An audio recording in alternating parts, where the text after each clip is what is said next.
Bismillahirrahmanirrahim. Assalamualaikum warahmatullahi wabarakatuh. Bismillahirrahmanirrahim. Assalatu wassalamu ala rasulillah wa ala alihi washabihi wa man walah mahyadillah fala mudhillalah wa man yudhil wa fala hadiyalah. Amma ba'du. Yang terhormat rekan Dewan Guru SMP 9 Cileber, yang terhormat Bapak Ibu Guru SD dari SD IT ya Cikoto, yang terhormat Bapak Ibu orang tua siswa dari kelas 7, 8, 9. Pertama-tama marilah kita menyenandungkan suatu harapan kepada Allah Subhanahu wa taala, yang mana pada pagi ini kita bisa berkumpul dalam acara diseminasi ya CPG, yaitu Pak Ustadz Buas yang sekarang sedang melaksanakan kegiatannya. Selawat salam semoga tercurahkan kepada junjungan kita Nabi Muhammad SAW, kepada keluarga, sahabat dan kepada umatnya hingga akhir zaman. Bapak Ibu yang saya hormati, saya ucapkan terima kasih atas undangannya ya dalam rangka mendukung Pak Uas dalam kegiatan calon guru penggerak ya, yang insya Allah mungkin nanti akan dipaparkan apa arti dari ini yaitu. Terima kasih atas dukungan Bapak Ibu, juga dari Bapak Ibu Guru SMP 9 ini sebagai motivasi untuk kedepannya nanti bergiliran ya. Jadi tidak bahwa sudah jadi guru penggerak, nanti mungkin ada lagi sebagai penggantinya. Juga sebagai motivasi juga kepada rekan-rekan kita guru dari SD IT. Nah itu anak buah gitu ya. Murid saya juga murid Pak Uas gitu ya, anak buah Pak Uas ya itu.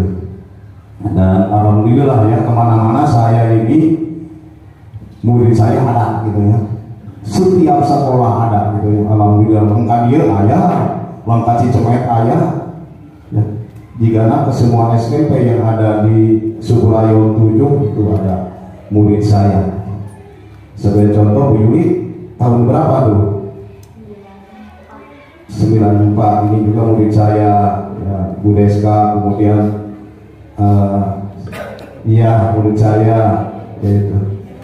Di sini juga murid saya banyak, Pak Dedi, Pak Rusman, ya, banyak. Kemudian Pak Tatan, alhamdulillah. Jadi saya kemana-mana dilaku, alhamdulillah. Jadi adaptasinya cepat karena di situ mungkin ada murid saya. Kembali dalam acara ini mungkin nanti akan dipaparkan mengenai tentang diseminasi ya, yang akan dipandu oleh Pak Uas nanti, dan mudah-mudahan tujuannya, arahannya nanti mengerti yaitu orang tua juga namun jangan dipanggil bukan ada undangan rapat mohon iya mah tentang materi ya Bu, yang nanti akan mengarah juga kepada siswa-siswi kita ya, yang akan budaya positif ini merupakan salah satu tugas dalam modul berapa ini? 6 ya Pak Was ya, pada pelatihan pendidikan calon guru penggerak. Nah ini di sini mungkin ini akan pada materi ini mungkin adanya perubahan paradigma baru dari stimulus respon ya, kemudian teori kontrol, kemudian disiplin positif, dan 5 kebutuhan dasar manusia, keyakinan keras yang luar biasa yang dapat diterapkan di sekolah untuk mewujudkan merdeka belajar, arahannya ke sana nanti ya. Nah itu saja mungkin yang saya bisa sampaikan. Saya ucapkan terima kasih kepada Bapak Ibu Guru SMP 9 Cileber yang telah memberikan motivasi, dukungan, kemudian orang tua siswa, juga guru-guru dari SDIT. Itu saja, terima kasih. Wassalamualaikum warahmatullahi wabarakatuh.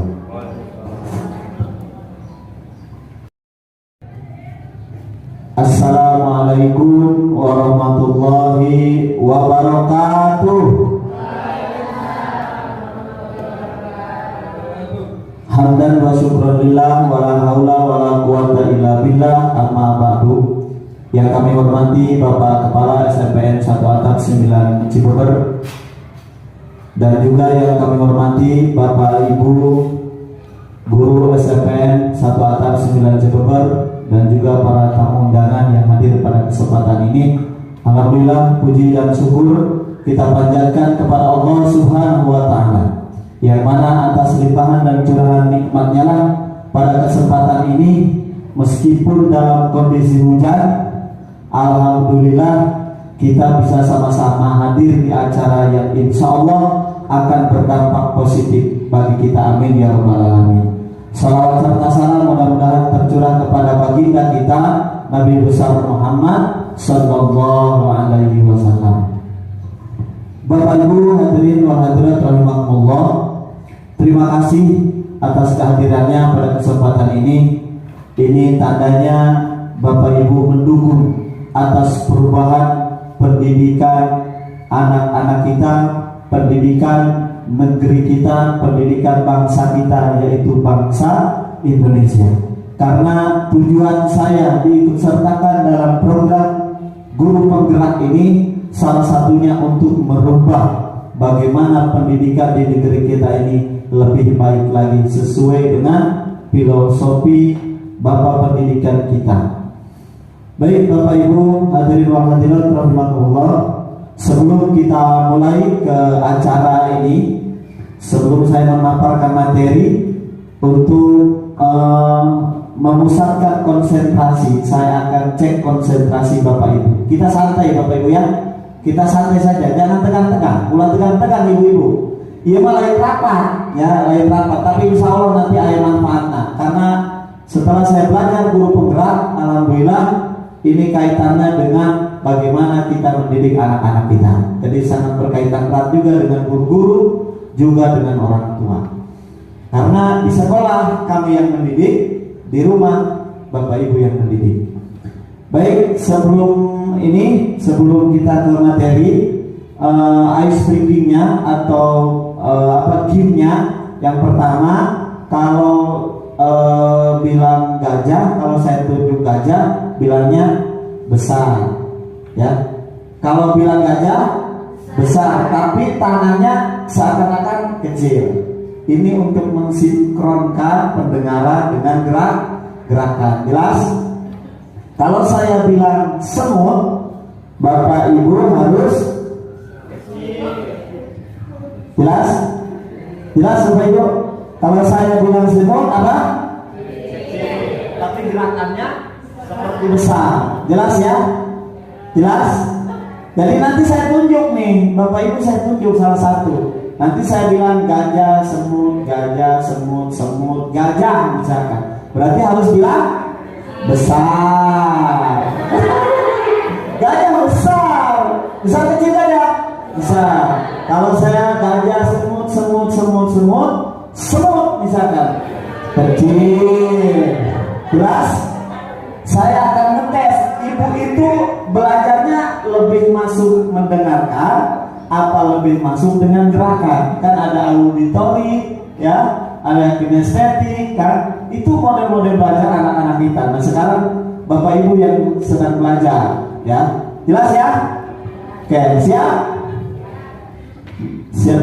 Jangan tegang, santai aja, santai. Semut, gajah, semut, gajah. Besar, bareng-bareng. Gajah, semut, gajah. Semut, gajah, semut. Ya, tepuk tangan untuk kita semua. Berarti sudah konsentrasi. Karena ada anak-anak kita yang belajar itu dengan cara mendengarkan, dia masuk pelajaran itu. Jadi meskipun guru nggak budak, ya, masuk. Tapi Tapi ketika pakai gerakan dia liar. Ada yang dengan gerakan, ada yang dengan nonton video, dia belajarnya cepat. Itu anak-anak kita, modelnya macam-macam. Nah ini yang akan kita gali pada kesempatan ini dan di dalam guru penggerak ini. Baik Bapak Ibu, yang selanjutnya tujuan diseminasi budaya positif. Diseminasi itu artinya pengimbasan, ya, berbagi pengalaman. Tujuannya yang pertama memenuhi tugas calon guru penggerak modul 1.4 tentang budaya positif, mengenalkan konsep filosofi Ki Hajar Dewantara, nilai dan peran guru penggerak, visi guru penggerak dan budaya positif, berbagi pemahaman dan pengalaman tentang penerapan budaya positif di sekolah. Yang keempat, terciptanya lingkungan sekolah yang aman, nyaman bagi warga sekolah. Yang kelima, terbentuknya keyakinan kelas. Bapak Ibu tahu siapa ini? Ki Hajar Dewantara. Siapakah beliau? Siapakah beliau? Bapak Pendidikan Indonesia. Filosofi pemikiran Ki Hajar Dewantara. Asas pendidikan Ki Hajar Dewantara. Pendidikan adalah tempat persemaian benih-benih kebudayaan dalam masyarakat. Ki Hajar Dewantara memiliki keyakinan bahwa untuk menciptakan manusia Indonesia yang beradab, maka pendidikan menjadi salah satu kunci utama untuk mencapainya. Pendidikan dapat menjadi ruang berlatih dan bertumbuhnya nilai-nilai kemanusiaan yang dapat diteruskan atau diwariskan. Bapak Ibu pernah dengar sejarah Jepang ketika dibom Hiroshima dan Nagasaki, dan Indonesia merdeka, Jepang jatuh, betul nggak? Sekarang majuan Jepang apa majuan Indonesia? Majuan Jepang. Pada tahun yang sama, tanggal yang sama, Jepang itu jatuh, ambruk, banyak yang meninggal. Indonesia baru jadi satu negara. Tapi sekarang yang maju Jepang. Kenapa? Karena presidennya yang pertama kali ditanyakan ketika terjadinya bom Hiroshima Nagasaki yang terjadi, dia bertanya kepada seluruh para pejabatnya, ada berapa guru yang masih hidup di Jepang? Karena apa? Karena mereka juga memiliki keyakinan dengan adanya pendidikan, majunya pendidikan, maka negara itu akan maju. Ini juga asas pendidikan Ki Hajar Dewantara seperti itu. Suatu negara akan maju, suatu negara akan berkembang ketika pendidikannya juga maju. Yang selanjutnya 5 asas pendidikan. Yang pertama kodrat alam, yang kedua kemerdekaan, yang ketiga kebudayaan, yang keempat kemanusiaan, yang kelima kebangsaan. Pendidikan itu harus sesuai dengan kodrat alam. Alam Cihambali dan alam bayah beda tuh. Beda Bapak Ibu. Di bayah panas, di dieu mah tiris, pegunungan, masih ada sepoi-sepoi angin. Beda. Yang kedua kemerdekaan. Apa artinya kemerdekaan? Kebebasan. Sebuah pendidikan harus memiliki kebebasan, tidak boleh terkekang. Yang ketiga harus ada kebudayaan. Di dalam pendidikan juga harus ada kebiasaan, pembiasaan, budaya harus berlaku. Bahkan kearifan lokal yang harus ditunjukkan. Contoh, di Lebak setiap hari Rabu harus pakai baju putih dan pakai aksesoris. Dulu mah pakai sal, sekarang pakai ikat. Bahkan di sekolah-sekolah yang lain sekarang ada hari budaya. Di kita belum ada. Ada hari budaya, setiap hari Kamis wajib pakai kebaya. Nah, harus ada kebudayaan dalam pendidikan. Yang selanjutnya harus bernilai kemanusiaan, harus memanusiakan manusia. Jangan sampai anak kita dididik tetapi tidak memanusiakan. Ya. Yang selanjutnya kebangsaan. Jelas ini adalah sangat fundamental untuk pendidikan kebangsaan kita. Dan selanjutnya filosofi pemikiran Ki Hajar Dewantara. KHD menjelaskan bahwa tujuan pendidikan yaitu menuntun segala kodrat yang ada pada anak-anak agar mereka dapat mencapai keselamatan dan kebahagiaan yang setinggi-tingginya, baik sebagai manusia maupun sebagai anggota masyarakat. Jadi kata KHD, guru itu hanya bisa menuntut. Guru hanya bisa menuntut, tidak bisa memaksa.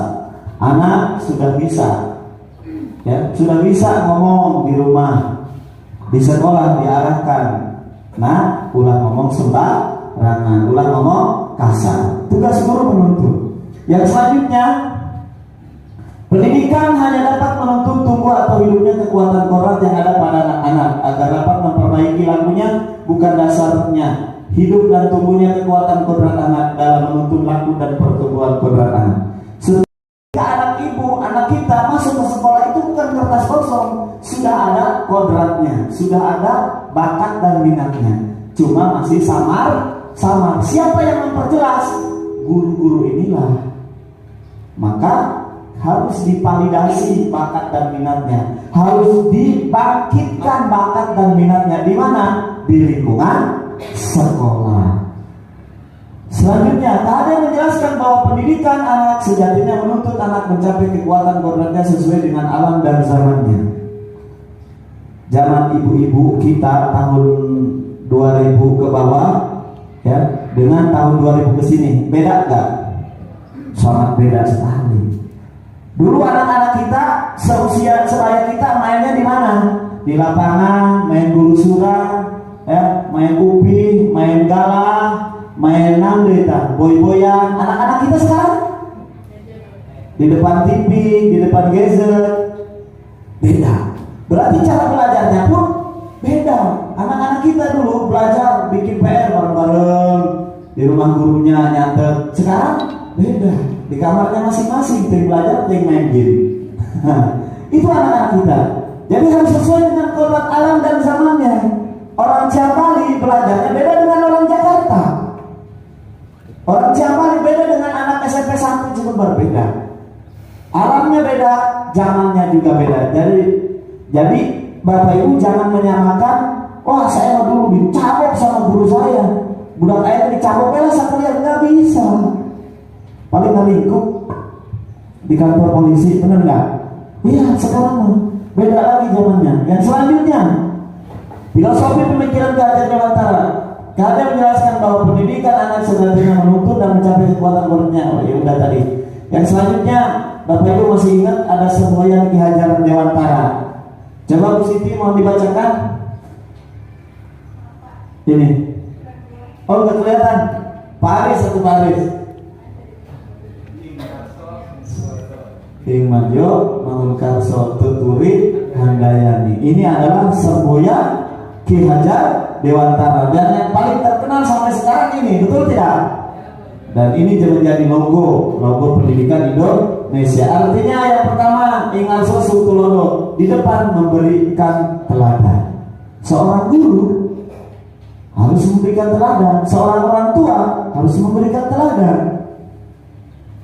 Dan cara belajar, ibuna nggak nonton, ya ibunya jauh nonton HP, nonton TV, anaknya jauh nonton HP, nggak jadi belajar. Begitu juga guru, ketika di depan harus memberikan teladan. Budak tidak datang tepat waktu, gurunya juga harus tepat waktu.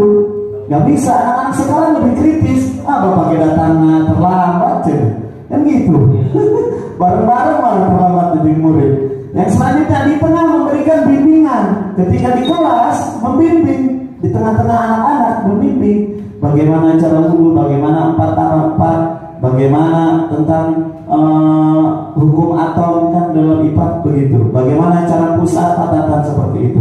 Selanjutnya Tuturi Handayani di belakang memberikan dorongan. Ketika di belakang memberikan motivasi. Makanya guru-guru ketika beres belajar berikan motivasi. Kenapa kita harus sholat?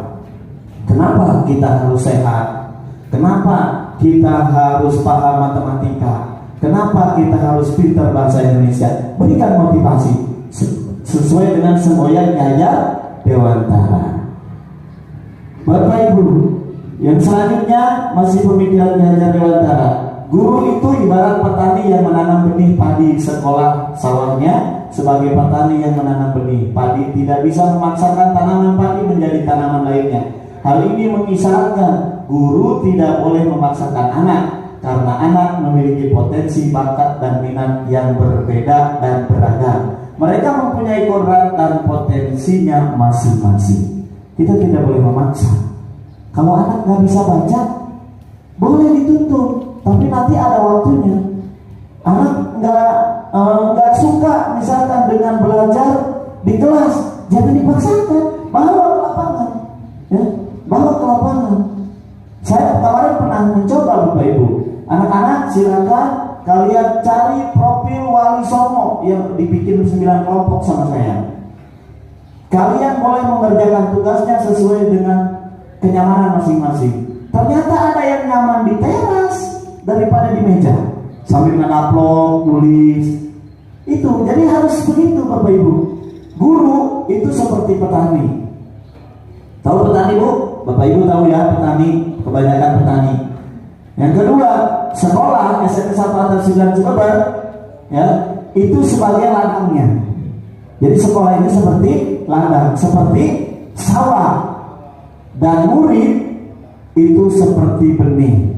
Kalau nanam padi, jadinya padi.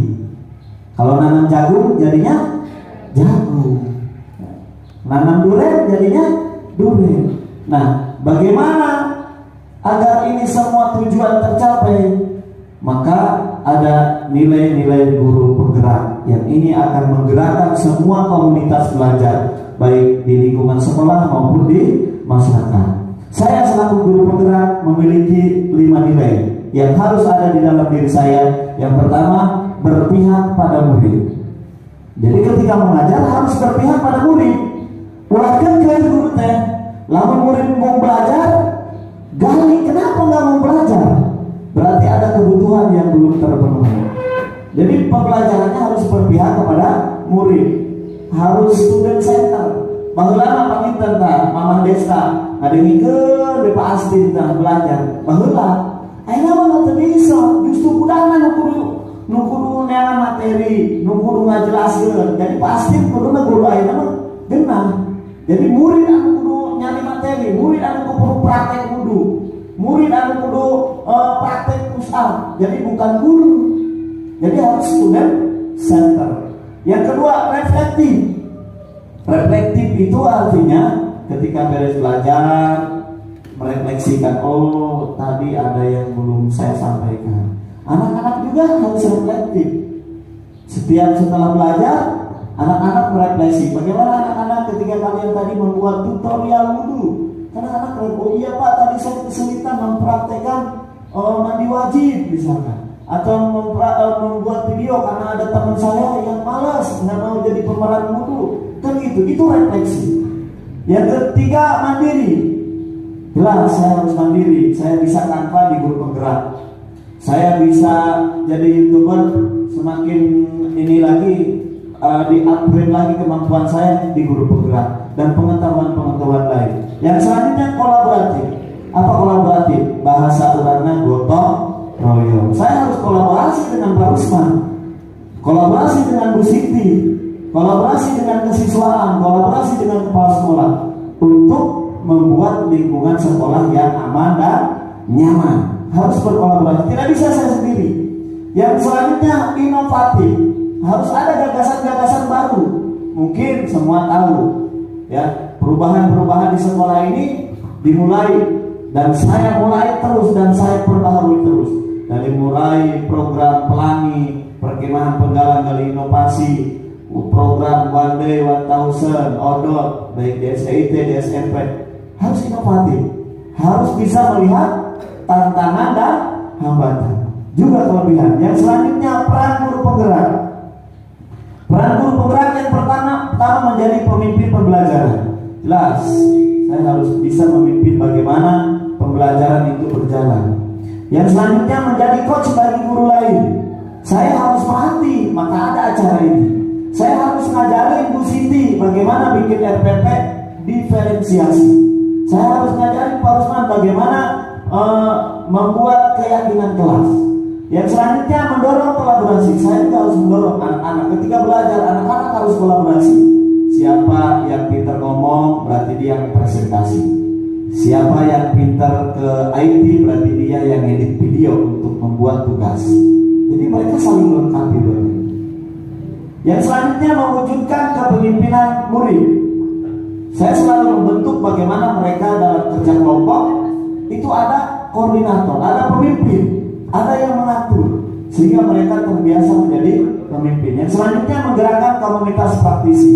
Alhamdulillah saya aktif di MGMP, ya, selalu membantu ketua, dan alhamdulillah dalam satu praktisi baik di sekolah maupun di MGMP, alhamdulillah selalu saya gerakkan. Yang selanjutnya, profil pelajar Indonesia harus sesuai dengan profil pelajar Pancasila. Coba Miss Yuni dibaca satu apa profil pelajar Pancasila. Beriman, takwa kepada Tuhan Yang Maha Esa dan berakhlak mulia, berkebinekaan global, bergotong royong, mandiri, bernalar kritis, dan kreatif. Jadi Bapak Ibu, oleh murid juga guru-guru semua, pendidikan Indonesia tujuannya nanti harus sesuai dengan profil pelajar Pancasila. Mereka harus beriman, bertakwa kepada Tuhan Yang Maha Esa dan berakhlak mulia. Dan mereka harus berkebinekaan global, harus gotong royong, harus mandiri. Lulus di sekolah kudu mandiri. Yang selanjutnya bernalar kritis. Dan ini adalah keterampilan abad 21. Yang terakhir kreatif. Anak-anak kita dituntut kreatif. Kenapa? Persaingan semakin tajam.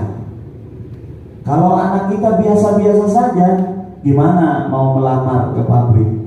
Pasti akan kalah saing. Maka mereka harus kreatif. Selanjutnya, visi guru penggerak.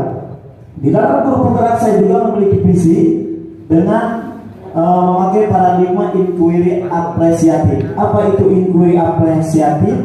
Inquiry apresiatif dikenal sebagai pendekatan manajemen perubahan yang kolaboratif dan berbasis kekuatan. Ia menggunakan prinsip-prinsip utama psikologi positif di sekolah. Pendekatan IA dapat dimulai dengan mengidentifikasi hal baik apa yang ada di sekolah, mencari cara bagaimana hal tersebut dipertahankan, dan memunculkan strategi untuk mewujudkan ke arah yang lebih baik. Yang selanjutnya, dalam mencapai visi, saya menggunakan tahapan bagja. Ada istilah bagja. Yang B-nya itu buat pertanyaan utama, A-nya ambil pelajaran, G-nya gali mimpi bersama, J-nya jabarkan rencana, A-nya atur eksekusi. Dengan memakai tahapan bagja, maka saya membuat visi sekolah ini, yaitu terwujudnya siswa berkarakter profil pelajar Pancasila. Yang selanjutnya, prakarsa perubahannya yang saya tonjolkan, yaitu berupaya meningkatkan sikap religius siswa SMPN 1 Atap 9 Cibeber.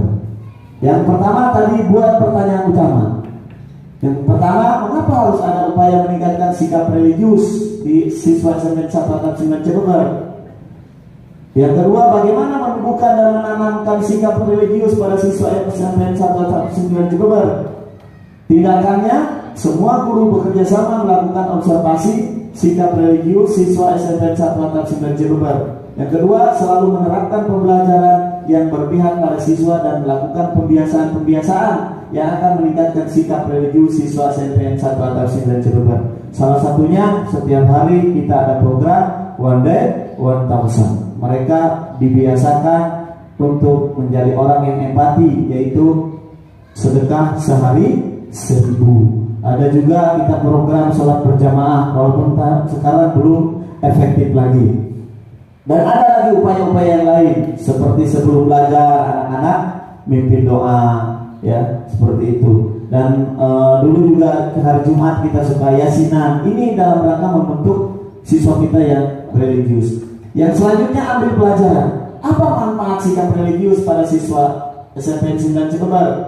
Yang kedua, pembelajaran seperti apa yang dapat meningkatkan sikap religius? Tindakannya memberikan motivasi kepada siswa tentang pentingnya sikap religius, memberikan pencerahan kepada siswa tentang pentingnya ilmu agama. Yang ketiga, melibatkan siswa SMP 9 Cilebar dalam kegiatan organisasi keagamaan. Salah satunya rohani Islam. Kita kemarin mengadakan maulid Bapak Ibu di sekolah. Meskipun cuma hanya lomba tumpeng, tapi kita ada ceramahnya juga. Ini dalam upaya membentuk siswa yang religius. Yang selanjutnya G, gali mimpi. Bagaimana perasaan guru saat siswa SMP 9 Cilebar sikap religiusnya meningkat? Yang kedua, apa yang dirasakan siswa SMP 9 Cilebar ketika mampu menjadi siswa yang religius? Tindakannya memberikan peluang pada siswa untuk menampilkan sikap religius di sekolah maupun di masyarakat, mendorong dan memotivasi siswa, dan yang ketiga menuntut siswa agar konsisten dalam menjalankan ibadah. Yang selanjutnya, jabarkan rencana. Apa saja yang langkah tepat agar bisa meningkatkan sikap religius? Apa saja tolak ukur dan indikator keberhasilannya, dan bagaimana caranya agar sikap religius SMP 9 Cilebar menjadi kebiasaan yang berkelanjutan. Tindakannya menerapkan metode pembelajaran yang mendukung untuk melatih dan membiasakan sikap religius. Salah satunya tadi berdoa sebelum belajar dan sesudah belajar. Kalau di SDIT anak-anak saya itu ada doa pagi, Bu. Hampir 15 menit mereka teriak-teriak baca doa, sehingga dalam waktu 1 tahun hafal doa tersebut. Baru kelas 1, baru kelas 2. Ini adalah pembiasaan. Yang selanjutnya, membuat refleksi setiap akhir pembelajaran.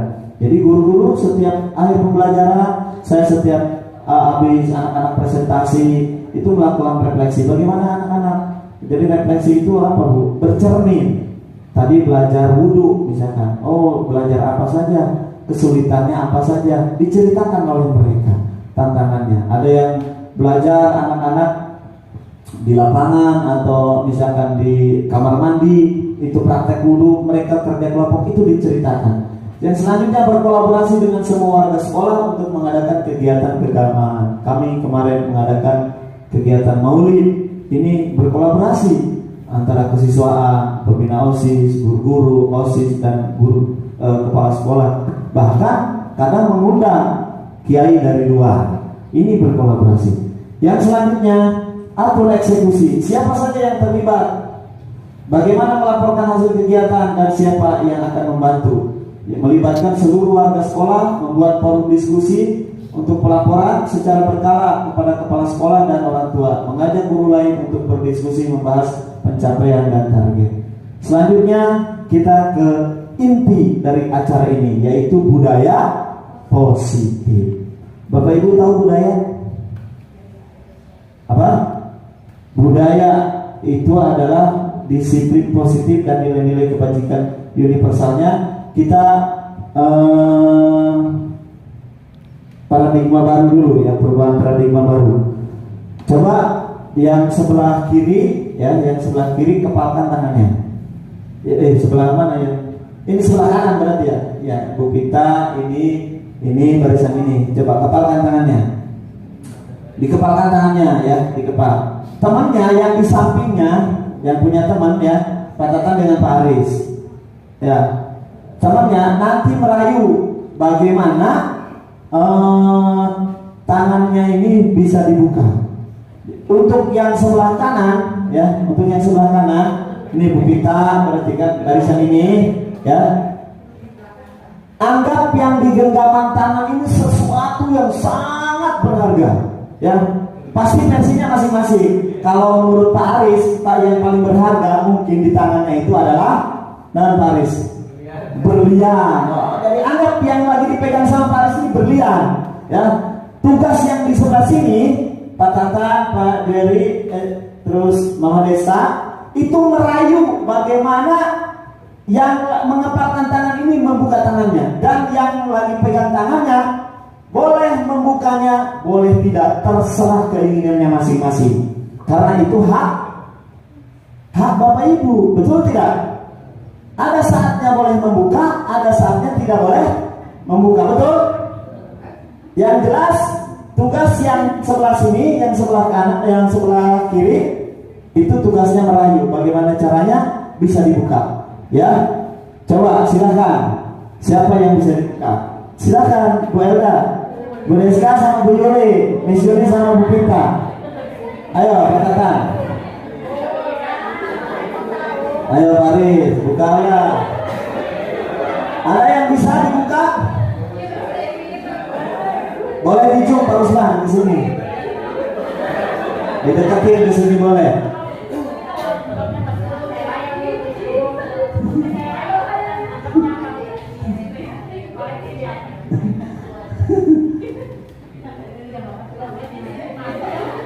Ya, anggap saja emas ya.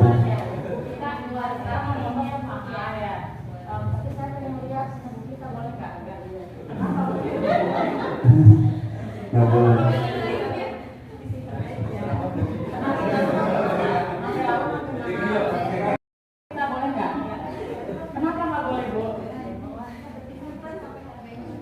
Iya, bagus. Coba Bu Yuli sama Bu Pia. Bu Jojo. Bu Jojo. Ayo Bu Pia.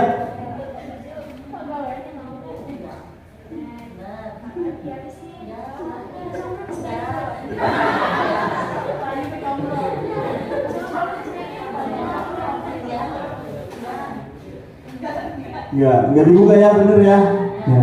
Coba sekarang Jueri deh sama Bu Siti. Pak Jueri, ayo.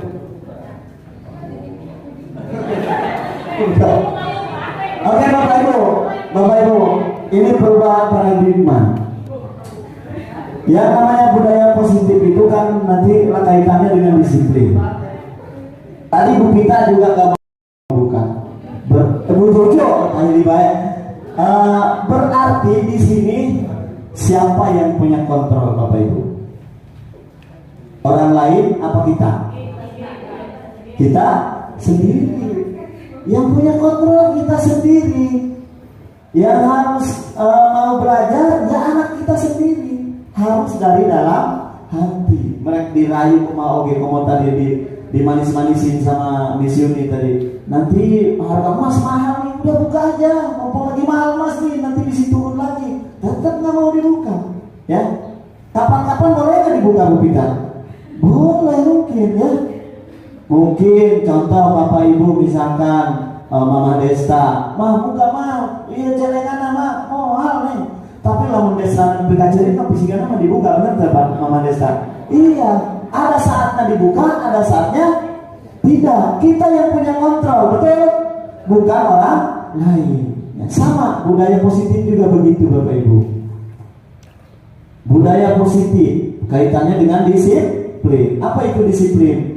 Disiplin adalah rasa ketaatan dan kepatuhan terhadap nilai-nilai yang dipercaya dan menjadi tanggung jawabnya. Dengan kata lain, disiplin adalah rasa kepatuhan terhadap aturan atau pengawasan dan pengendalian.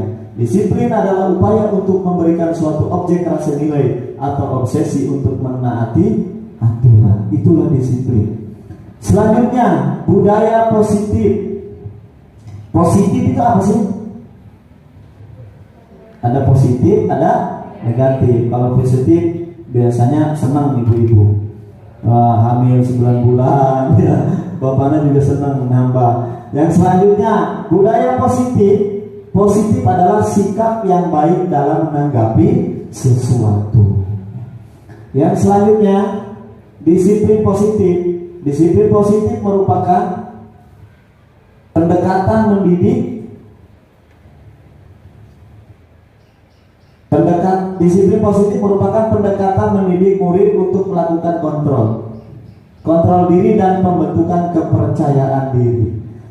Selanjutnya, nilai-nilai kebijakan universal.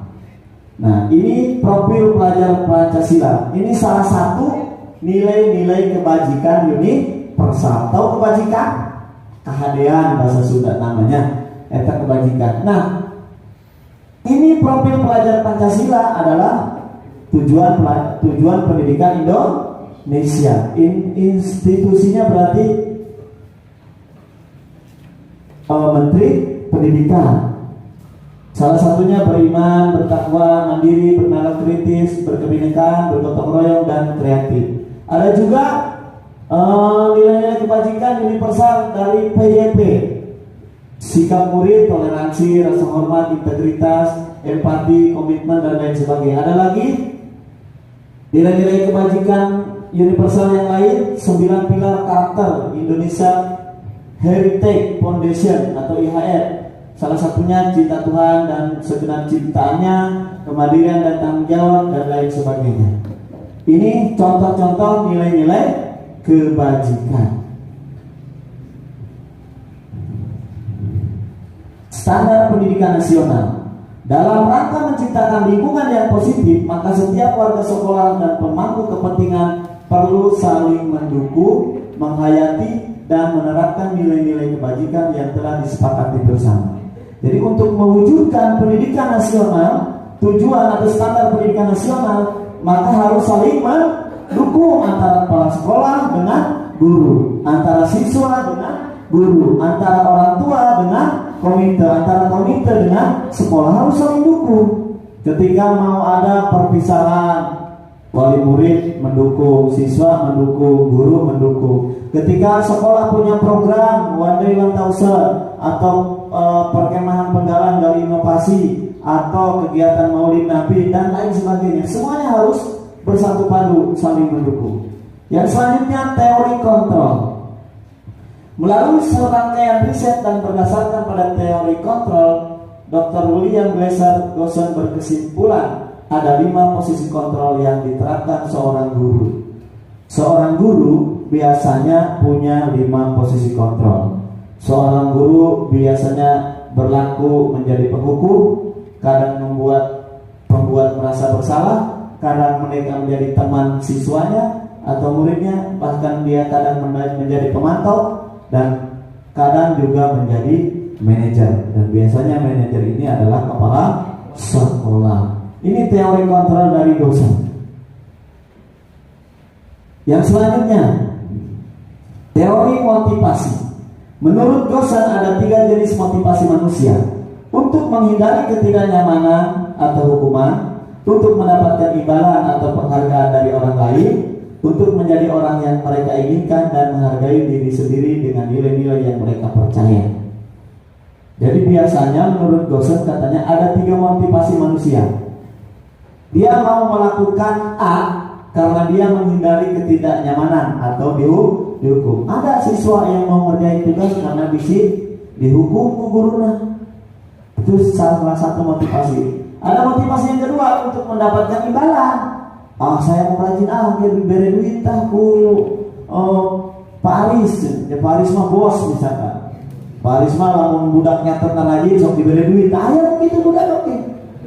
Ya, itu salah satu motivasi siswa kita.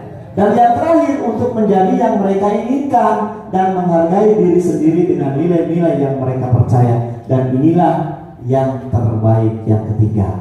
Jadi tepamri itu justru muncul dari diri sendiri. Rajin belajar, rajin sholat, rajin ngapalkeun. Itu bukan karena ingin dihargai, bukan karena ingin dikasih uang, dikasih hadiah, juga bukan karena takut dihukum, tapi harus menjadi orang yang mereka inginkan dan menghargai diri sendiri dengan nilai-nilai yang mereka percaya. Tujuan dari disiplin positif adalah menanamkan motivasi yang ketiga. Jadi tujuan dari disiplin positif, Bapak Ibu, itu untuk menanamkan motivasi yang ketiga, yang ini nih, yang saya tandai hijau. Sehingga ketika murid-murid kita memiliki motivasi tersebut, mereka telah memiliki motivasi intrinsik yang berdampak jangka panjang, motivasi yang tidak akan terpengaruh pada adanya hukuman atau hadiah. Ketika anak-anak kita, ya motivasinya motivasi yang ketiga, rek aya guru, rek guru, mereka semangat belajar. Rek aya orang tua, rek rajin ngumbahan. Rek aya orang tua, rek rajin ngepel. Karena memang sudah timbul dari dalam dirinya, karena mereka menghargai nilai-nilai kebajikan yang ada di dalam dirinya. Selanjutnya, hukuman dan penghargaan. Hukuman bersifat tidak terencana atau tiba-tiba. Anak atau murid tidak tahu apa yang akan terjadi dan tidak dilibatkan. Hukuman bersifat satu arah dari pihak guru yang memberikan, dan murid hanya menerima suatu hukuman tanpa melalui suatu kesepakatan. Biasanya saya masuk, ada yang terlambat, langsung dihukum, pusat. Nah itu namanya hukuman. Ada kesepakatan nggak? Nggak ada, spontan. Yaudah kamu sekolah 10 kali misalnya. Atau misalkan pas masuk ke kelas, ruang kotor, ruang kelas. Siapa piket hari ini? Sambil teriak kan? Si A misalkan langsung dihukum, suruh bersihin kamar mandi. Itulah hukuman spontan, tidak ada kesepakatan. Yang kedua, penghargaan adalah apresiasi atas nilai-nilai kebajikan yang sudah dilakukan seseorang. Pas nempel ruang kelas bersih. Siapa piket hari ini? Oh, Neng Desta. Langsung kasih penghargaan sama wali kelas. Ini penghargaan. Tapi kadang-kadang ketika tidak ada penghargaan, tidak piket, ya seperti itu. Yang terakhir, hukuman dan penghargaan hanya berdampak jangka pendek dan tidak membuat intrinsik seseorang bangkit. Jadi sifatnya hanya sementara. Jadi enggak anak-anak terbiasa dimotivasi oleh orang lain, tidak timbul dari dirinya sendiri, intrinsiknya tidak keluar. Nah, ini identitas gagal, ada identitas sukses. Ini hukuman. Hukuman itu sesuatu yang menyakitkan harus terjadi. Kalau konsekuensi, sesuatu harus terjadi, dan restitusi merupakan pilihan. Restitusi merupakan pilihan. Jadi Bapak Ibu, kalau hukuman itu sesuatu yang menyakitkan harus terjadi. Baheula saya kuring masih sok nyiwit, nah kamu dah, kamu murid zaman baheula mengaji. Kopok yang dicabuk ku guru ngaji kan? Bakunan kurotan baheula mah. Ayeuna aya teu? Ya. Kalau enggak, Bu Siti biasanya konsekuensi kalau di pelajaran IPA gimana, Bu Siti? Tugas ditambah lagi tugasnya, suruh nyatet apa gitu ya.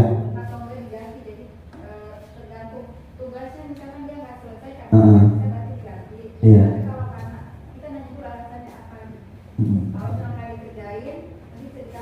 Iya. Tapi sebelumnya sepakatan dulu. Ya, itu namanya konsekuensi. Beda dengan restitusi. Kalau restitusi merupakan pilihan yang terbaik untuk anak, bukan untuk kita, bukan untuk orang tua, tapi untuk anak. Dan selanjutnya,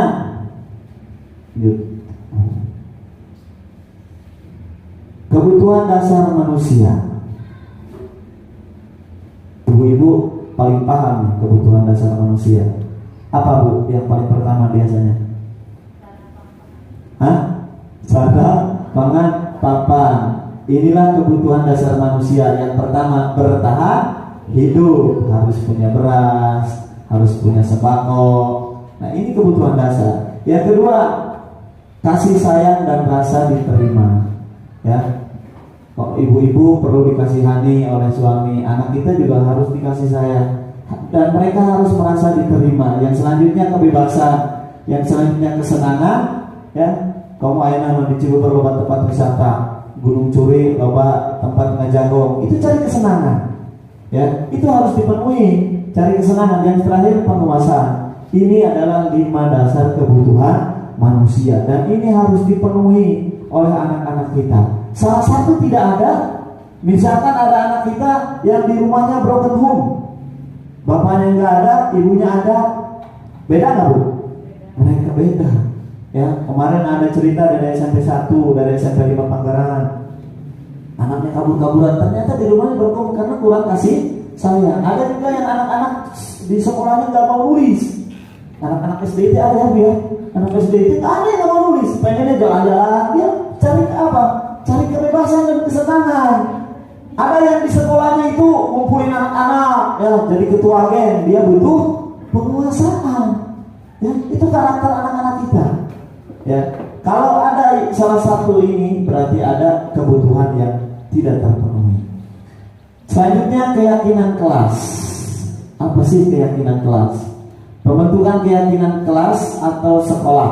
Keyakinan kelas bersifat lebih abstrak daripada peraturan yang lebih rinci dan konkret. Keyakinan kelas berupa pernyataan-pernyataan universal. Pernyataan keyakinan kelas senantiasa dibuat dalam bentuk positif. Keyakinan kelas hendaknya tidak terlalu banyak sehingga mudah diingat dan dipahami oleh semua warga kelas.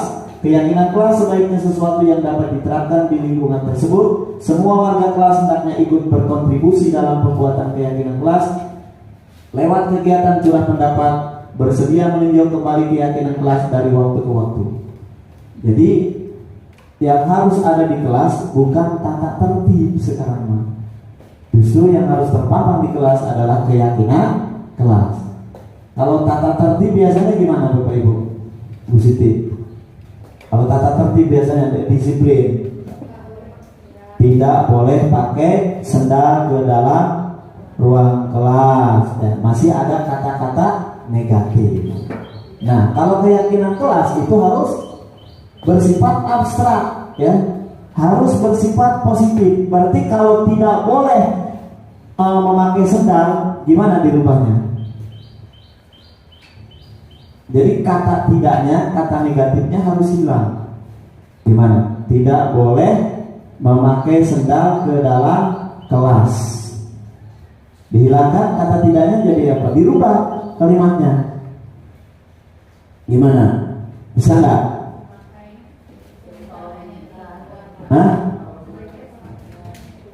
Bukalah sendal agar tidak, masih ada kata tidaknya. Gimana coba? Nah, kita belajar membuat keyakinan kelas. Contohnya nih, kami menginginkan kelas yang rapi dan indah. Ada kata tidaknya? Ada kata tidaknya? Jadi tadi kan harus bersifat abstrak nih. Keyakinan kelas bersifat abstrak daripada peraturan yang lebih rinci dan konkret. Keyakinan kelas berupa pernyataan-pernyataan universal, jadi lebih umum. Nah, ini salah satu contoh. Kami menginginkan kelas yang rapi dan indah. Berarti kalau ada anak tidak pikir, dia sudah tidak menjalankan keyakinan ini. Ada yang naikkan sendal ke lantai, berarti dia tidak menjalankan keyakinan kelas. Poin pertama. Kami akan saling menghargai, menghormati guru dan sesama teman. Namun ayat berantem, berarti melanggar keyakinan ini. Selanjutnya kami akan belajar secara mandiri. Namun ayat nyontek, berarti dia tidak menjalankan keyakinan ini. Selanjutnya kami akan datang dan pulang tepat waktu. Ada kata tidaknya nggak? Nggak ada kan? Tidak boleh terlambat. Nah, itu masih tata tertib, masih peraturan, masih negatif. Dirubah menjadi positif. Kami akan datang dan pulang tepat waktu. Selanjutnya kami akan berbicara dan bersikap dengan santun. Nah, di kelas 7 biasa ramai. Ayah ngomong kasar, ayah ngomong binatang segala disebutkan.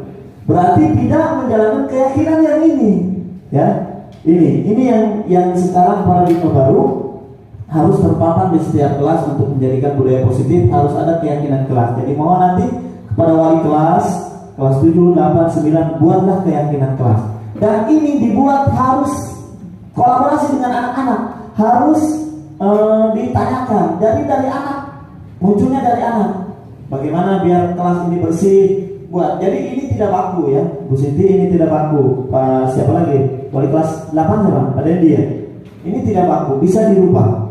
Yang selanjutnya restitusi. Jadi tadi ada hukuman, ada konsekuensi, dan yang terakhir restitusi. Apa itu restitusi? Bu Pita mau dibacakan.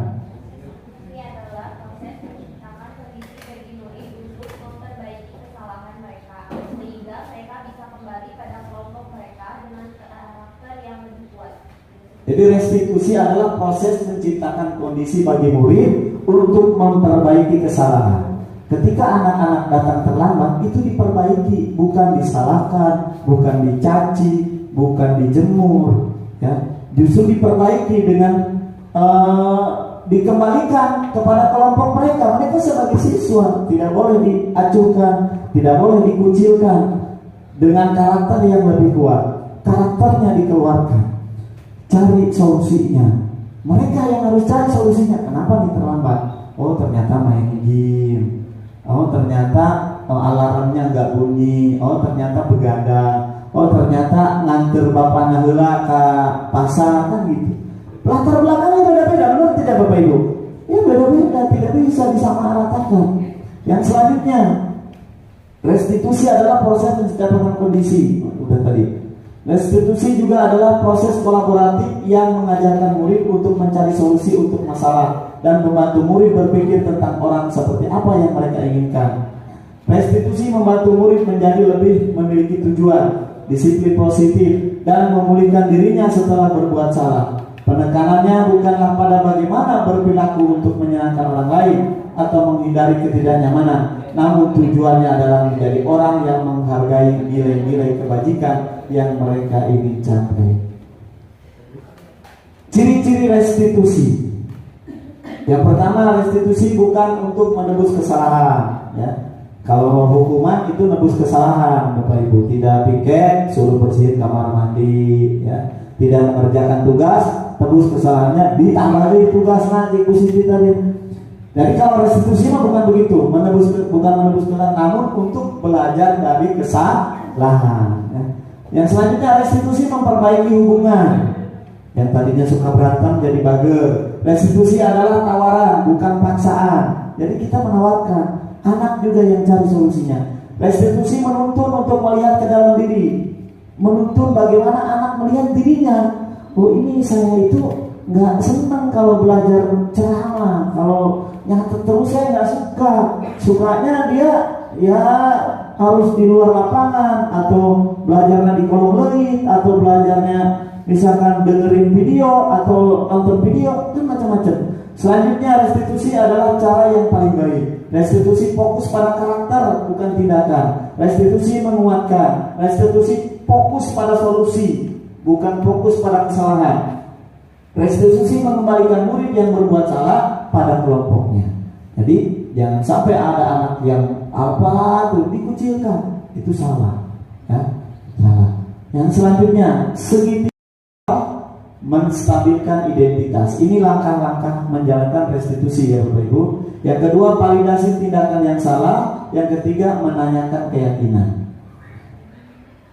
Yang selanjutnya, penerapan segitiga restitusi. Yang pertama, menstabilkan identitas, yaitu bagian dasar dari segitiga yang bertujuan untuk mengubah identitas anak dari orang yang gagal karena melakukan kesalahan menjadi orang yang sukses, yang biasa apa terus caranya ya. Bagaimana mereka menjadi rajin? Ini dengan cara restitusi.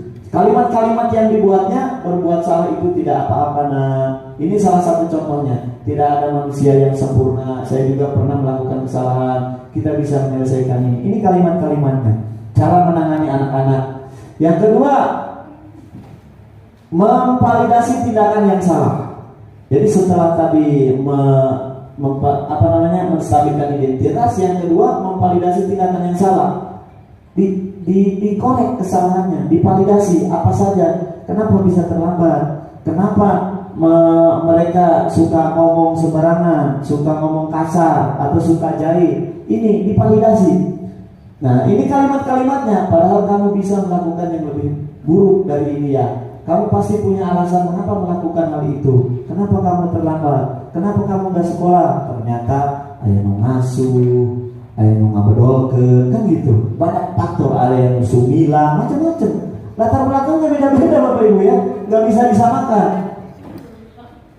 Iya, paling banyak sekarang izin sumilang itu alumena. Benar tak positif? Kelas 9 Pak izin sumilang. Ini perlu dikaji juga, benar sumilang apa tanah sekolah? Saya masih penasaran ini, benar tak itu sumilang? Asal duduk izin sumilang. Jawaban itu masa tara berarti mah. Ya, selanjutnya yang terakhir menanyakan keyakinan. Teori Kotor menyatakan bahwa kita pada dasarnya termotivasi secara internal. Ketika identitas sukses telah tercapai, langkah 1 dan tingkah laku yang salah telah divalidasi, langkah 2, maka anak akan siap untuk dihubungkan dengan nilai-nilai yang dia percaya dan berpindah menjadi orang yang dia inginkan. Pertanyaan-pertanyaan di bawah ini menghubungkan keyakinan anak dengan keyakinan kelas atau keluarga. Contohnya, apa yang kita percaya sebagai kelas atau keluarga, apa nilai-nilai umum, apa bayangan kita. Nah, contoh penerapan segitiga restitusi.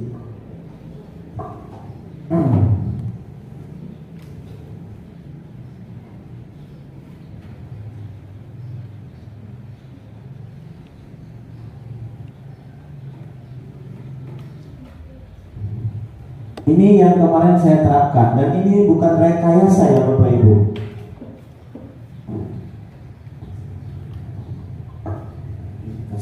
Kasus 2. Ya.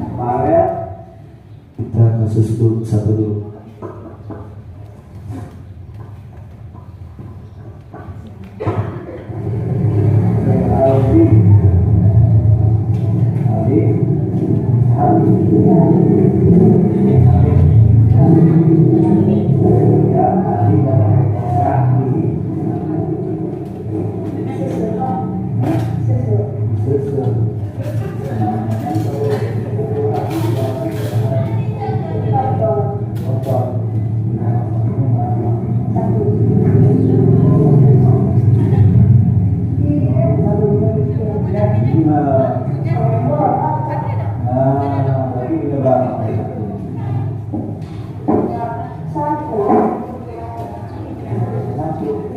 Kalau kaki sekolah di main bola terus kotor, jadi di sekolah nggak pakai kaos kaki gitu. Ya, begitu kan? Kira-kira menurut aku salah gitu. Kenapa Pak? Tahu. Ya itu pas lagi buat main bola untuk sekolah. Sekolah. Kenapa dipakai buat main bola? Hah? Iya, karena dipakai main bola akhirnya sekolahnya nggak pakai kaki salah nggak? Coba menurut Abi biar nanti sekolahnya kita pakai kaos kaki gimana? Ada solusinya?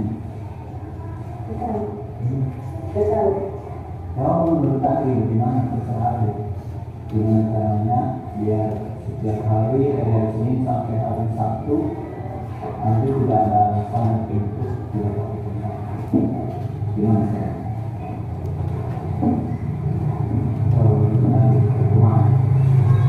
Kayak gimana coba?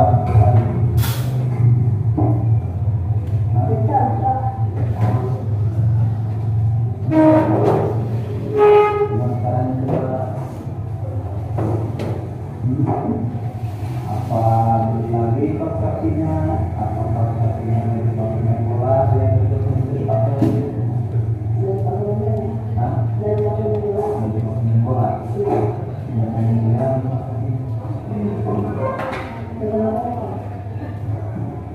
Nggak pengen beli lagi kalau jadi. Kenapa? Dari uangnya. Masa kalau minta sama orang tua kira-kira itu gimana? Jadi mau minta? Hah? Coba. Jadi kasus pertama ini Aldi ke sekolah tidak pakai kaos kaki. Padahal di dalam keyakinan kelasnya atau keyakinan sekolah harus pakai kaos kaki. Maka cara penanganannya tadi seperti yang saya praktekkan. Yang pertama menstabilkan identitas, yang kedua memvalidasi kesalahan, yang ketiga menanyakan keyakinan. Jadi mereka yang cari solusi. Oh iya Pak, nanti saya mau beli kan, tadi katanya mau beli karena punya kaos kakinya cuma satu, hiji-hiji, nanti pakai main bola base, akhirnya datang kita pakai kaos kaki. Jadi bukan guru yang maksa, kamu besok harus beli, enggak. Mereka sendiri yang inisiatif, ngomong juga sama orang tua, kiraku kaos kaki 10.000 dua jadi berek kan gitu. Yang selanjutnya ini kemarin saya periksa absen, ada siswa yang Maulana Rizky, tahu nggak kenapa dipanggil ke sini? Nggak tahu, kemarin tahu nggak? Ini dapat dari periksa absen bulan November. Farel bulan November, alfanya 1, 2, 3, 4, 5, 6, jadi 8, 9 hari. Benar? Aman kan? Aman? Benar? Ini bu, ingat.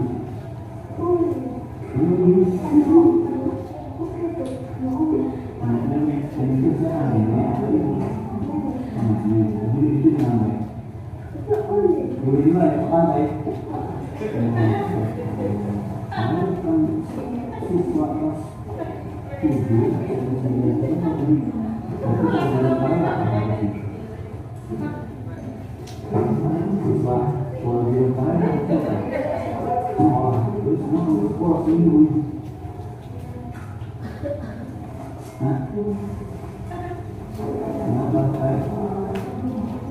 Kenapa?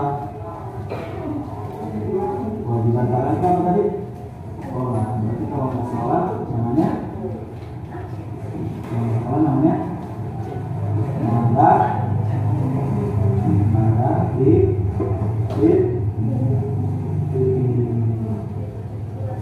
salah nggak?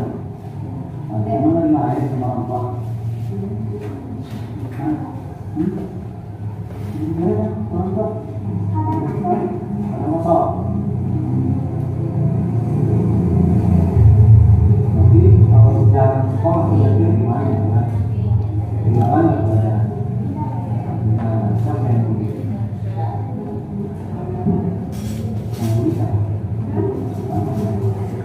Nah, nama belakang itu Marni ya? Marni apa Mirna? Mirni juga sama di sini seperti Farel nih. Absennya banyak alfa.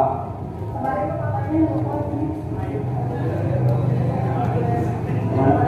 Nih. Mana?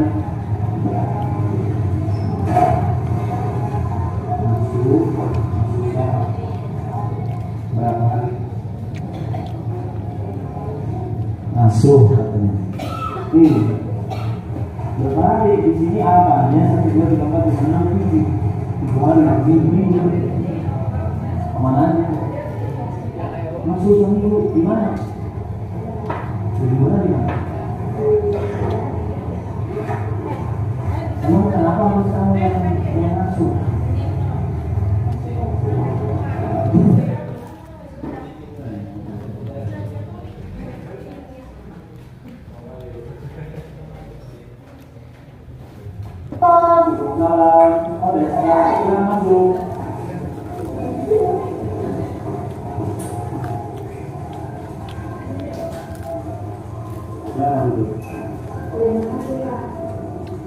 Desa tahu tidak kenapa dipanggil sama Bapak? Jadi begini, tadi di tiket aturan Bapak bahwa katanya Desa tidak melaksanakan tiket kelas. Iya, tidak apa-apa. Pastinya Desa melakukan ini ada alasannya.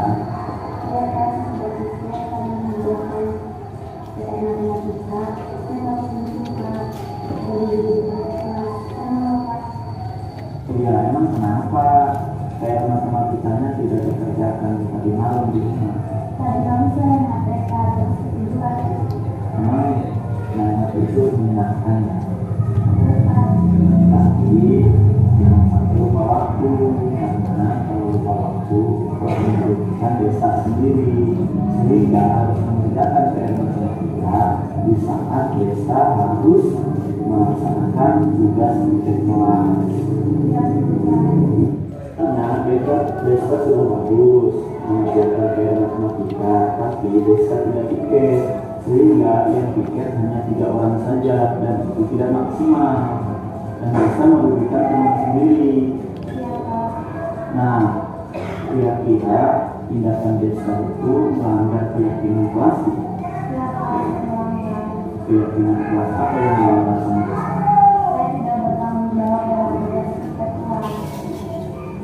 Desa sudah tahu kan kalau bertanggung jawab melaksanakan tugas kita itu penting untuk Desa. Nah, kalau sudah tahu sendiri, kira-kira apa yang akan Desa lakukan ke depan? Saya akan mengerjakan tugas saya di rumah dan tidak akan mengganggu tiket kelas.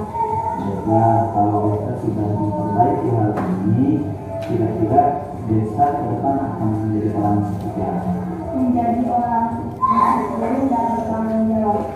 Baik, itu terima kasih. Mudah-mudahan apa yang dicita-citakan oleh Desa silakan kembali ke kelas. Assalamualaikum. Waalaikumsalam.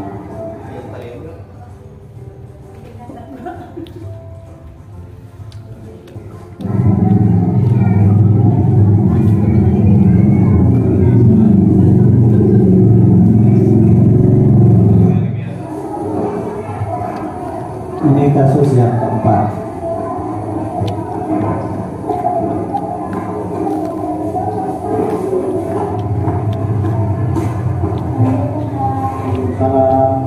Selamat pagi Desa. Sudah. Ini ada yang beda dengan Desa. Iya, sekarang kan hari Senin ya. Harusnya pakai kerudung putih kan ya.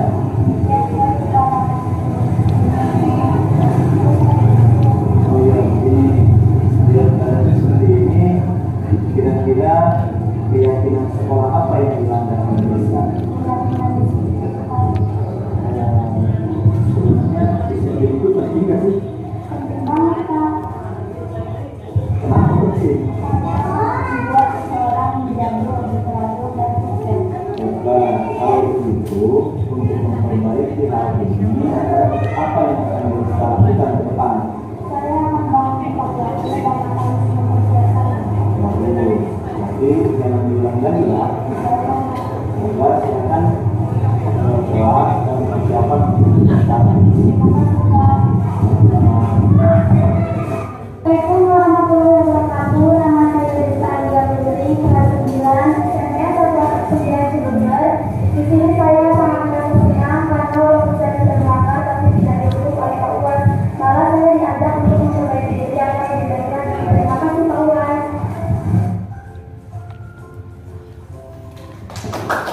Iya, betul.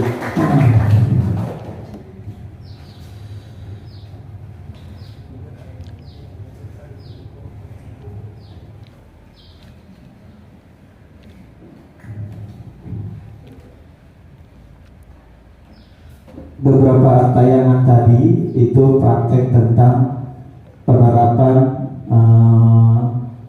penanganan siswa dengan menerapkan segitiga restitusi. Jadi yang diberlakukan Bapak Ibu itu restitusi, bukan hukuman, juga bukan konsekuensi. Ini kembali ke filosofi pemikiran Ki Hajar Dewantara, yaitu asas-asas dasar pendidikannya yang salah satunya adalah kemanusiaan, memanusiakan manusia. Jadi tidak bisa kita memaksa anak yang nggak bisa baca terus dipaksa suruh baca, karena memang banyak hari ini yang tidak bisa baca. Ternyata banyak juga yang setelah lulus dia duluan yang menjadi pengusaha sukses meskipun tidak bisa baca. Ada Bapak, dulu anak kelas 9 itu nggak bisa ngitung, sekarang jadi bos kayu. Kan? Ya, sekarang jadi bos kayu. Bahkan nanti bisa ngitung maca OGH, saya kelas 9. Ayo nama jadi bos kayu Cipadeni eta budak bisa. Nah, eta ngitung duit kan.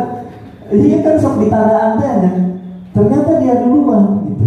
Jadi ada minat yang terpendam. Nah, tugas guru, tugas orang tua membangkitkan, memperjelas bakat minat itu. Kalau mereka sudah tidak bisa, gali apa nih yang membuat dia nyaman.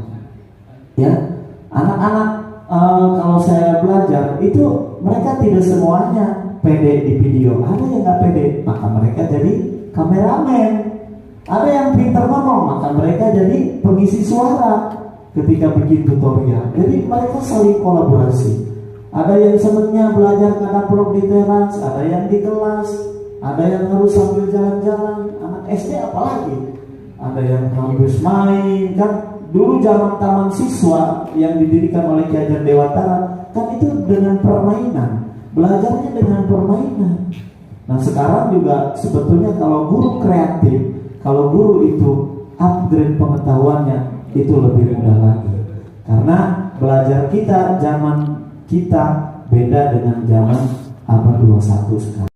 Ditanya jawab, dipersilakan kepada guru-guru baik dari SMP 9 ataupun dari orang tua ataupun dari SDIT Saintis untuk bertanya. Saya buka 3 pertanyaan untuk termin pertama. Dipersilakan. Ya, silakan.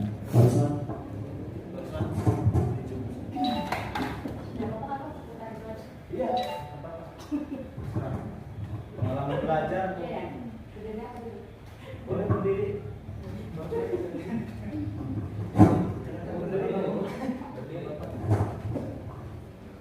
Assalamualaikum warahmatullahi wabarakatuh. Sebelumnya terima kasih kepada Pak UAS yang sudah memberikan ilmu untuk saya sebagai tenaga pengajar. Di sini saya ada 2 pertanyaan, boleh Pak? Nih, yang pertama itu saya ingin bertanya tentang bakat atau passion siswa. Kan bakat sama passion siswa itu berbeda-beda ya Pak. Jadi bagaimana pendekatan yang baik agar kita bisa mengetahui bakat siswa kita. Contohnya dari di kelas 7. Di kelas 7 kan siswanya banyak. Nah, kan mungkin Bapak ada tips atau gimana caranya biar kita tahu bagaimana bakat yang siswa kita punya gitu. Kan setiap siswa beda-beda ya Pak. Seperti itu. Dan kalau misalkan kita deketin satu-satu kan waktunya itu kurang efektif ya Pak. Jadi saya minta bagaimana caranya misalkan masukan dari Bapak, kita sebagai pengajar bisa mengetahui bakat siswa kita gitu. Dan untuk yang kedua itu mengenai siswa. Sebelumnya saya kayak bikin angket gitu ke kelas 9. Terus ada beberapa problem yang mereka temui dan terus saya nanya di situ ada beberapa pertanyaan tentang melanjutkan sekolah atau enggak. Kenapa saya tanyakan di sini? Karena mungkin Bapak kalau mengajar kan udah lama juga ya Pak. Terus relasinya juga lebih banyak daripada saya. situ ada beberapa siswa yang motivasinya menurut saya tinggi belajar, belajarnya tinggi maksudnya, terus orangnya itu maksudnya nggak lumayan pintar juga gitu ya Pak. Terus saya tanyakan di situ, ada pertanyaan mau melanjutkan sekolah atau enggak, dia jawab enggak karena salah satunya itu faktor ekonomi. Dan realitanya meskipun katanya kita harus harus tetap sekolah misalkan ekonominya kurang, tapi kan realitanya misalkan harus buat bensin, buat makan sehari-hari kayak gitu-gitunya kan kurang banget gitu ya Pak. Jadi Bapak kan sebagai guru penggerak ataupun calon guru penggerak ya, siapa tahu Bapak bisa bantu gitu cara memecahkan masalah ini. Soalnya nggak cuma satu siswa aja, ada beberapa siswa yang terkendala ekonomi tapi dia ingin melanjutkan sekolah. Terima kasih Pak. Sebelumnya wassalamualaikum warahmatullahi wabarakatuh. Ada lagi yang lain? Kita langsung jawab aja dulu. Yang pertama, tadi ada beragam siswa di kelas yang berbagai macam karakter, bakat, dan minat. Nah ini yang sekarang digadang-gadang, yaitu tentang pembelajaran berdiferensiasi. Bagaimana? Maka RPP-nya pun harus berdiferensiasi. Apa itu berdiferensiasi? Different itu Miss Yuni pasti tahu bahasa Inggris yang berbeda. Bagaimana RPP berdiferensiasi? Anak-anak nanti dari mulai awal sampai akhir bisa berbeda-beda Bapak Ibu. Caranya awal pembelajaran kita validasi dulu. Siapa yang belum bisa baca, siapa yang sudah lancar baca di SD misalnya, siapa saja yang sudah bacanya cepat. Nah, divalidasi dulu. Maka nanti cara mengerjakan tugasnya pun beda. Dari ada kelompok-kelompok, bukan berarti per individu, bukan ya. Nah, produknya pun nanti hasilnya beda. Contoh misalkan ada tugas prakarya ya. Ada yang senangnya, kemarin saya praktekkan membuat patung ya. Membuat patung itu anak-anak kan ada patung dari bahan lunak, bahan keras, mereka bebas memilih. Saya bebaskan, ada yang senangnya lunak, yang perempuan bikin dari bahan lunak, dari tanah liat, ada yang dari sabun, yang laki-laki sebenarnya yang keras-keras, bikin dari kayu, yang bikin dari yang dibebaskan. Mereka diberikan kebebasan sesuai dengan kemampuan dan keinginan mereka. Itu diferensiasi.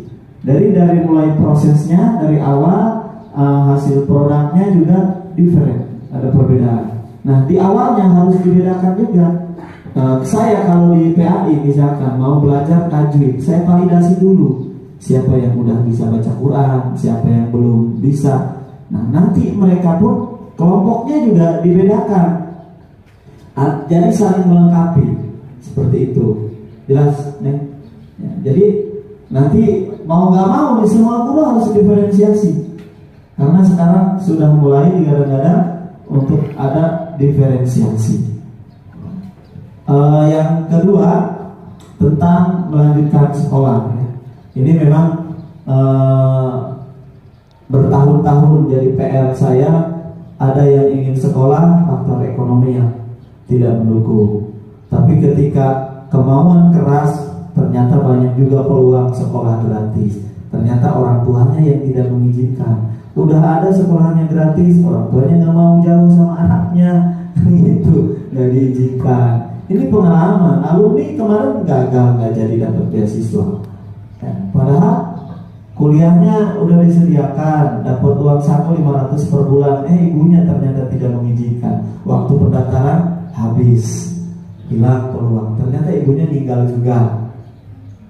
Tapi alhamdulillah kiainya untuknya masih berbaik hati dan sekarang masih mengajar. Sebetulnya banyak peluang ya kalau orang tuanya luas, banyak.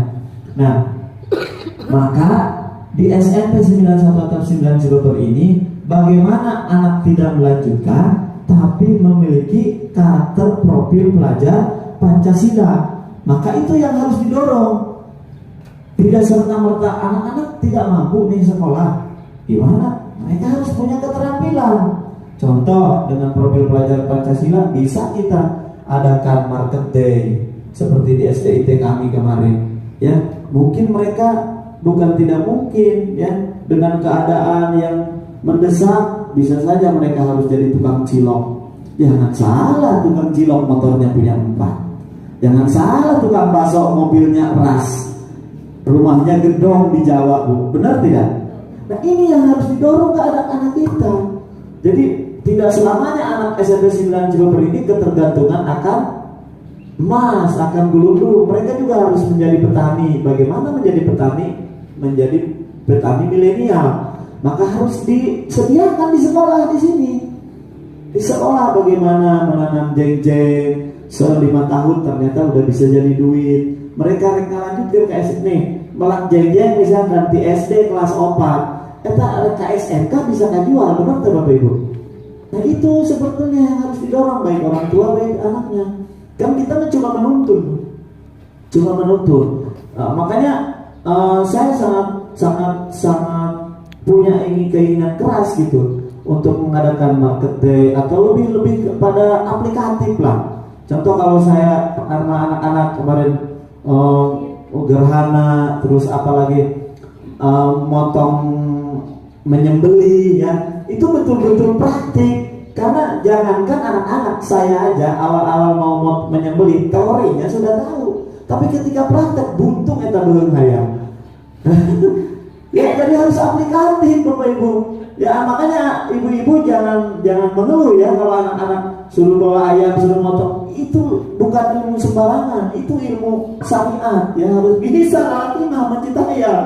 Ya, dan memang harus praktek, tidak bisa sembarangan. Begitu juga pelajaran-pelajaran yang lain ya. Kalau ada market day, itu kan kolaborasi semua.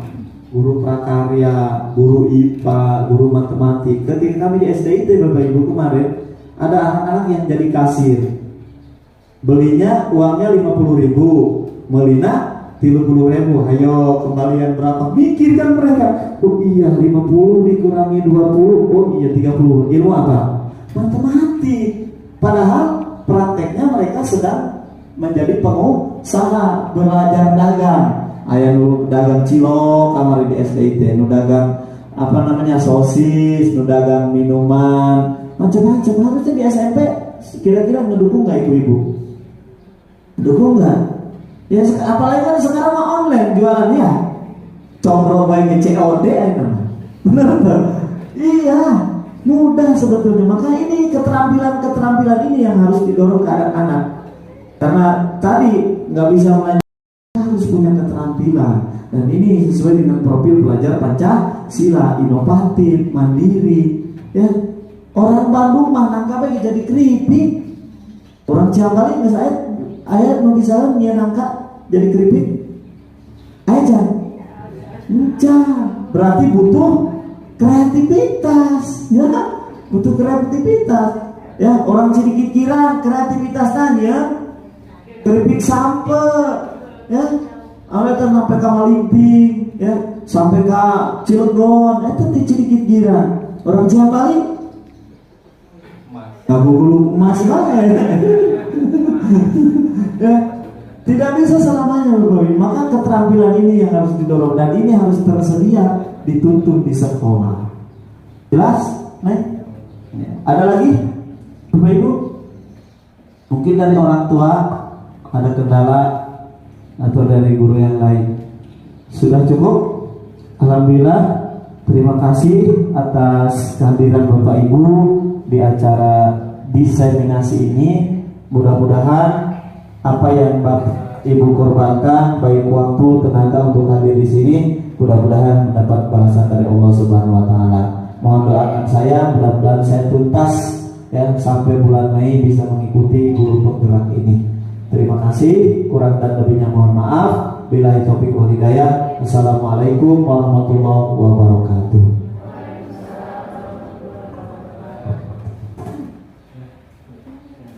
Terima kasih kepada Pak Was yang sudah menyampaikan materi tentang budaya positif. Semoga apa yang disampaikan oleh Pak Was kita bisa mengambil ilmu dan manfaatnya. untuk acara selanjutnya yaitu acara penutup. Mari kita tutup acara ini dengan mengucapkan ayatul hamdalah. Alhamdulillah. Saya sebagai moderator mohon mundur diri, kurang lebihnya mohon maaf. Assalamualaikum warahmatullahi wabarakatuh.